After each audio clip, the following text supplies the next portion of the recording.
Devoid Wrestling Podcast.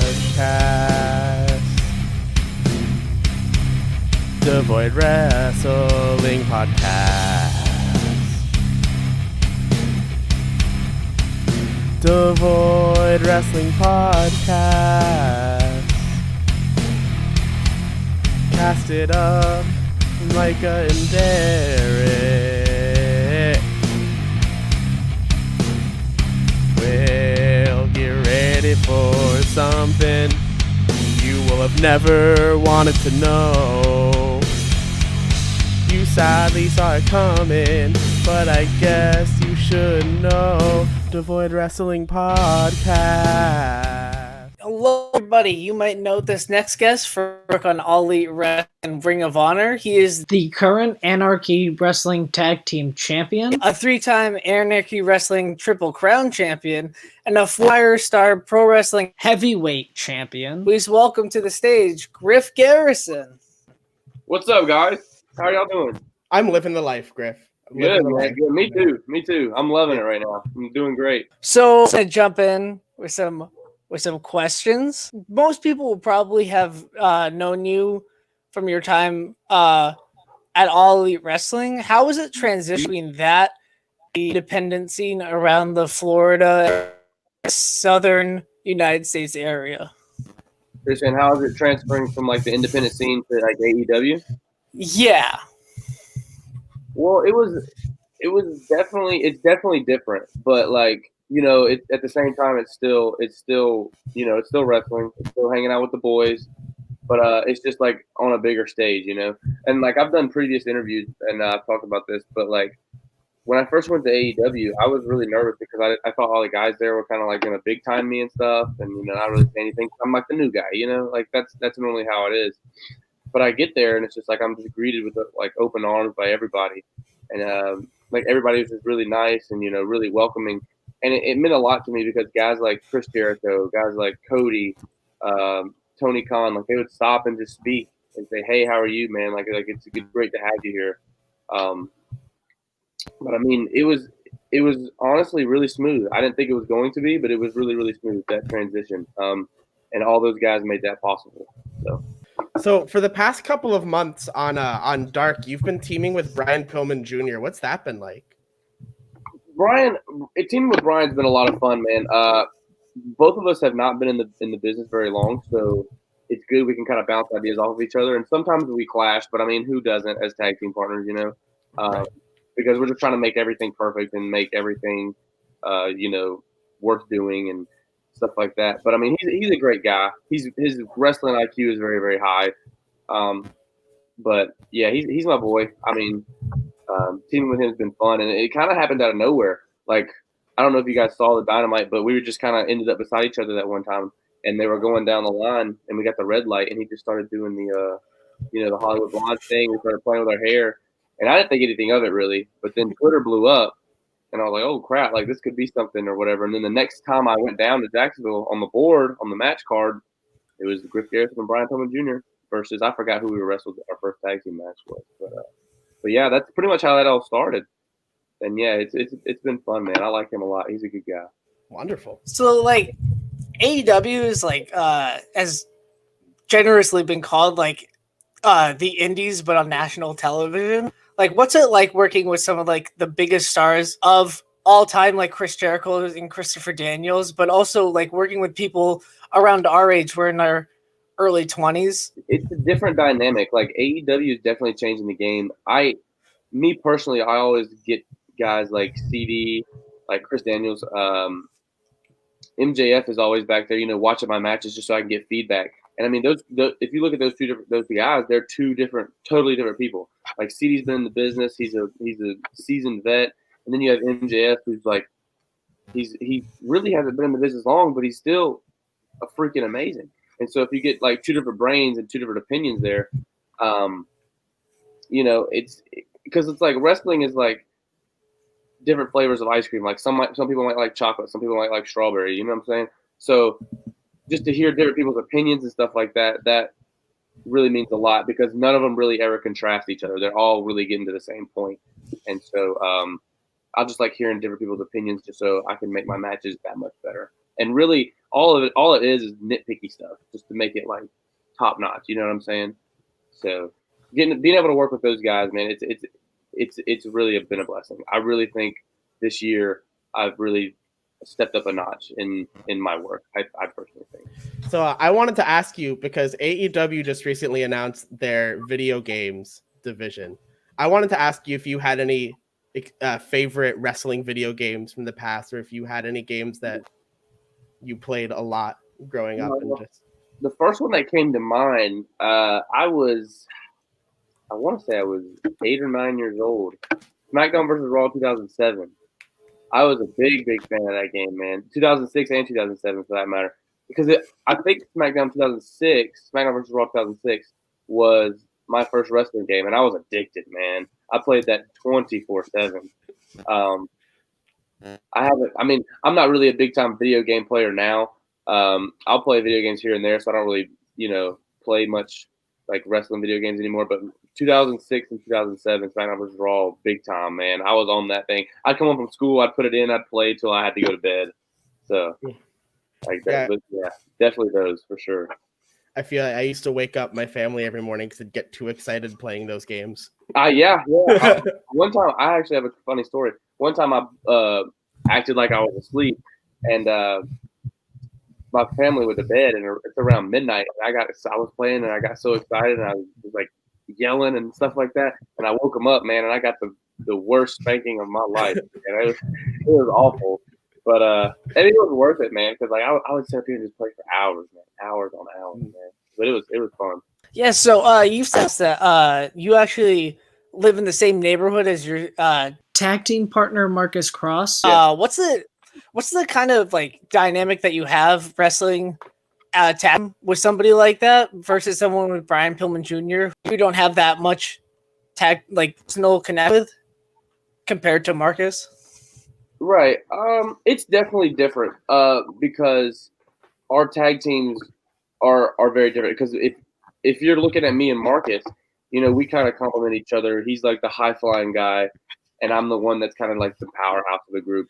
I don't know if you've seen any of our moves, but it's most of the time it's me basing him for stuff and throwing him on people.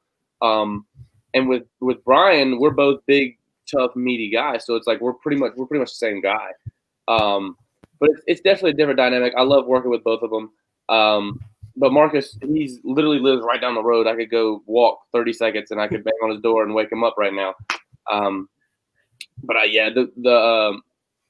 I've met him in 7th grade, man, and we've just been best friends since. So working with Marcus is really cool, and he's actually injured right now. He had to have 2 knee surgeries within like 4 months or something crazy. So he'll be back probably in 2021. But yeah, he's just been doing physical therapy and stuff like that. So he'll be back soon. So I have one question that's a little bit off basis of wrestling, but it's one of the couple questions we always ask everybody. Okay. I want to know what your opinion on the beverage Sunny D is. Sunny D. I honestly, when I was a kid, I used to drink the heck out of that. I don't know why I stopped, but Sunny D was like, excuse my language, the shit. Like I loved it, man. But I don't know why I grew out of it. It was weird. Like I just don't drink it anymore. Like all I drink now is water and milk. But yeah, when I was a kid, I used to throw that down for sure. So definitely 9 out of 10 for me. Somewhat wrestling related. I've noticed in most of your matches now you wear wristbands, and like there's a variety of them. Sometimes they're purple. What do they say on them? This one says, I'm a big time religious guy. This one says, "Know Jesus," and on the back of it says, "Make him known." So I don't know. I just try to always involve Christ in my day, and if you ever notice, I only wear this one on my wrist, just this one, and I put everything else on this wrist, just because I don't know. I have a weird thing in my head. It's like nothing or nobody can stand with Jesus. So nothing and nobody can compare with him. So that's just like my little. I'm thinking about getting it tattooed one day, just so I can like have it, forever, just in case if I lose the band. So, but yeah, that's what that is. So I wanted to ask you about how you got your start in professional wrestling.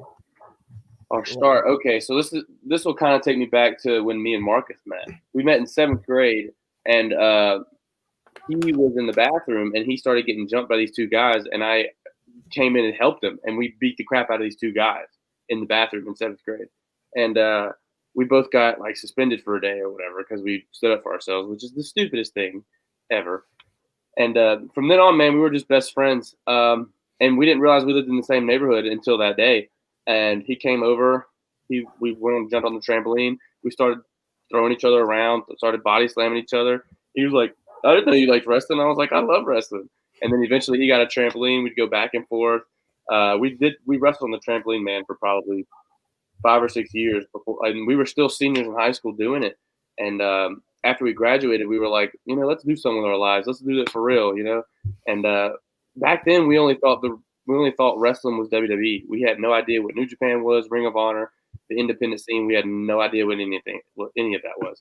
And so we just kind of threw it out there, just typed in wrestling schools, and a ton came up. And we found one like 30 minutes away from where we lived, and we started going there. We started training. Graduated from the program within like 4 months. Started taking independent bookings. And then 4 years later, here we are. I got the call from AEW, and now I'm there. So that's really how that has taken off.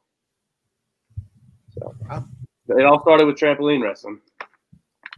Don't do it at home, but everybody's gonna do it, What's it like working in like different size ring? Anarchy like noticeably has this very smaller ring compared to AEW. Like, is there strict things that you have to worry about? Is there like tactical things you have to actually like remember to do? Well, it's very different, but it's just like I have long legs, and so whenever I'm running the ropes and stuff, and like I don't know if you guys have seen me do like the corner splash, the corner stinger splash thing. It's very different because at AEW I can take like 2 or 3 steps and I can start running full speed. But at Anarchy, I take like 1 step and then I have to take another half step and then I'm already hitting the ropes. You know what I'm saying? So I mean, it's very different, and especially because I still do Anarchy every now and then. Like I'll go there, then I'll go to AEW, and it's like it's very weird because I think Anarchy is a 16x16, and then AEW is 20x20. So that's very, very different. So like hitting the ropes and being able to run and do the corner and do my stinger splash, like literally at Anarchy when I do the corner stinger splash, I take like 1 step and start jumping, and then at AEW I take like 3 or 4, and it's just weird, but yeah, it's just I don't know, it's just weird. It's a weird transition. So what is it like beyond just the ring, alternating between Anarchy and AEW and other independent bookings and stuff? Well, I mean, I have friends in both places now, man. But like going to Anarchy and stuff, it feels good because like I can be like kind of the locker room leader and stuff like that. Because I can take what I learned from AEW and kind of help the guys out there that are just starting out and stuff like that. And then I go to AEW and it's like you're kind of at the bottom of the food chain, but that's really good as well because you can literally learn from everybody else there. And I just take that and I apply it to Anarchy or my other independent bookings, and I like get to help those guys out and give them that knowledge that I've learned from those guys at AEW up there. Has there been any advice from Cody, the Bucks, or Kenny that has helped you out over the past 5 months or so? I'd say I got a lot of whenever me and Brian worked at FTR, we got a lot of really good feedback from them. And that meant a lot to me because I know that I personally think they're the best tag team in the world. And being able to work with them and see how they work and how they put together stuff and why they put it where in the matches, it really helped me out a lot because I was sitting there and I would ask questions and those guys, they didn't get annoyed because like it's wrestling related and they love talking wrestling. And so like just from that match alone, I learned so much. Like being able to work with those guys, man, was awesome, man. It was really cool. Yeah, I think definitely FTR. I learned a lot from MJF. MJF taught me a lot because it was the same thing. We'd put together that match that we had on Dynamite or whatever, and I would ask like, hey, like if we do this, like blah, blah, like if we put this there, like what, you know what I'm saying? And he would just tell me honestly, like I'm putting this here because of this, I'm putting this here because of that, and like psychology has always kind of been a weakness of mine. So like that's why I like asking questions and being able to learn from MJF, the best heel I think in the game, and FTR, the best tag team in the game. That they helped me out a lot for sure. So I wanted to ask you about your story with getting involved in being the elite and how that sort of came about. Yeah. So actually, first I was approached by Sammy Guevara. My first day down there, I was approached by him, and we did the whole bit where they confused me with Jungle Boy. And I think doing that, I got noticed by the Dark Order. And actually, John Silver from the Dark Order was the one that approached me, and he said, "Do you mind like doing this bit? Like we're gonna sit you in a chair. We're gonna think you're Jungle Boy. Birdie's gonna come in, swing you around, and he's gonna be like, 'This is Griff Garrison.'" And then John Silver was like, "Who the fuck is Griff Garrison?" And then that started a whole meme. And so John Silver, if you're watching this, thank you for getting me over. But yeah, that's where that all started, man. It started with Sammy. We did that bit with Jungle Boy on his vlog, and then John Silver approached me, and we did that whole bit, man, and it blew up. So, but yeah, that was a lot of fun, man. Like I was really nervous because that bit was my first trip to AEW, and so I wasn't expecting anything like that to happen, but it did, and I'm very, very grateful that it did. Yeah. Yeah. So ever since you debuted on AEW, you've been called the Ivy League superstar, I believe. Oh, MVP, yeah. Yeah. Where did that start? And are you going to start feuding with Team Taz ever? Because Taz keeps shutting that down very hard. Well, the thing is, that was my first gimmick when I first started. I got that nickname from a guy by the name of Chris Coleman. He's an announcer in Ring of Honor right now. He came and did a seminar and helped me with the gimmicks and stuff. And I haven't used it in like years. I don't know where they found it. I don't know how they found it. But yeah, he keeps slamming it. You're right on commentary. I never claimed to be that. I never claimed to go to an Ivy League school ever. It was just my first little heel gimmick I did for a year when I first started. But yeah, I would love to feud with Team Taz. I really want to smack Ricky Starks around. So Ricky, if you're watching this, dude, yeah, I'm gonna smack your ass around. So let's just name this Griff Garrison shoots on the AEW roster. I like Ricky. He's a good guy, but I definitely wouldn't mind, whooping his ass in the ring. I just have one question left. Okay. What's it like working for somebody like Tony Khan, who's a lifelong wrestling fan and can just pull up any match out of his head? Man, it's great. He's such a nice guy. I was really scared and intimidated by him the first time I went because of who he is, but getting to talk to him and getting to know him and building that relationship with him, and coming through the curtain and just talking to him, man, after the matches, it's awesome. He's such a great guy. I haven't seen him ever get angry or upset with anybody ever. He's always has a smile on his face. He loves what he's doing, and he's just a really good guy. I personally love working for him along with everybody else on the roster. I also have one more question. All right. It's the other of the multiple questions that we ask every guest that comes on our podcast. Do you think that O.J. Simpson did it? Yeah, for sure. He had to. There was too much proof, too much evidence. I was obsessed with that. There was like a 10-episode documentary on it on Netflix, I think.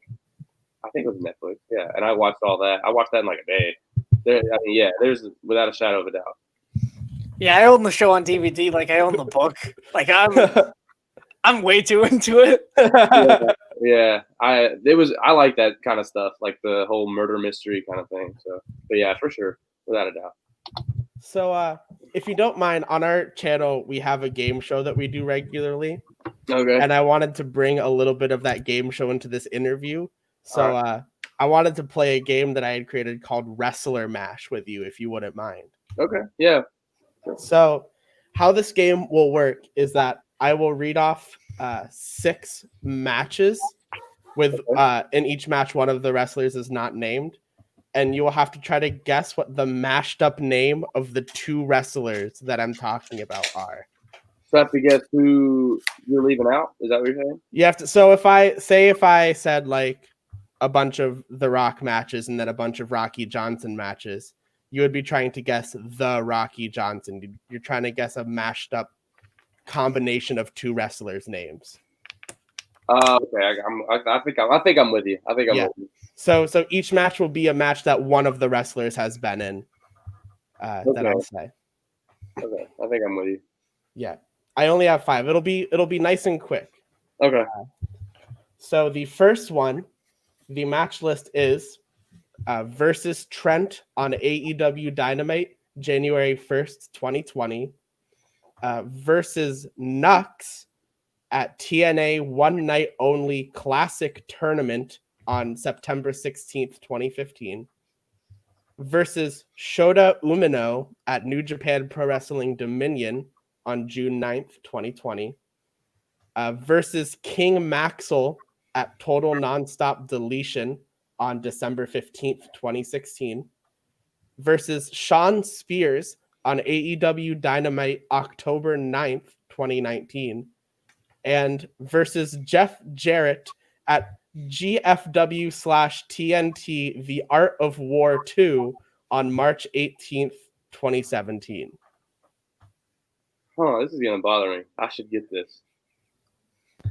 The first one that came to mind was Chris Daniels, but I don't think he did neither. If it helps, we saw one of these matches live. I don't think that would help Griff. Oh man. I should get it just because from AEW. But then the whole King Maxwell, that threw me off a lot. That's Matt Hardy's son, if that helps at all. Yeah. No, I know. He came and I met him at the last pay-per-view. That's what threw me off. I'm scared I'm not gonna get any of these. I don't know, man. Who is it?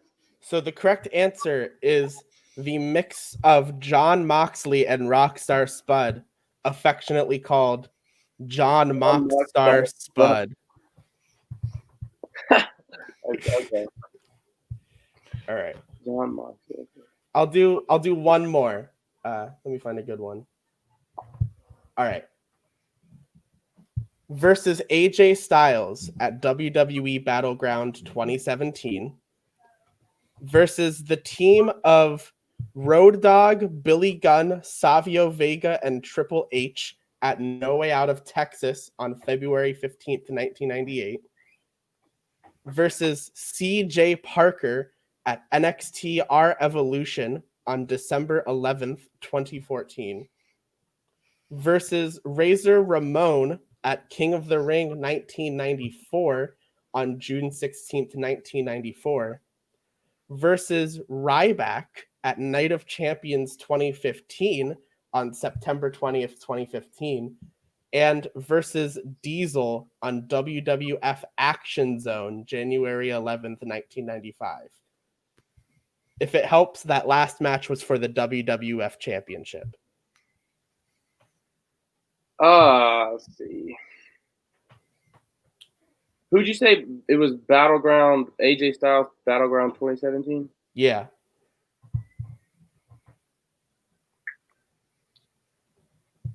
Damn. The WWE matches are throwing me off too because I don't watch WWE a whole lot. But I do watch AJ. So I should know that. At least that one. Is it Cena? The answer is the mixture of Kevin Owens and Owen Hart, affectionately named Kevin Owen Hart. Oh, okay. I remember that match. I remember the Battleground match. Yeah. Okay. Damn, I should have got at least Kevin Owens. Shit.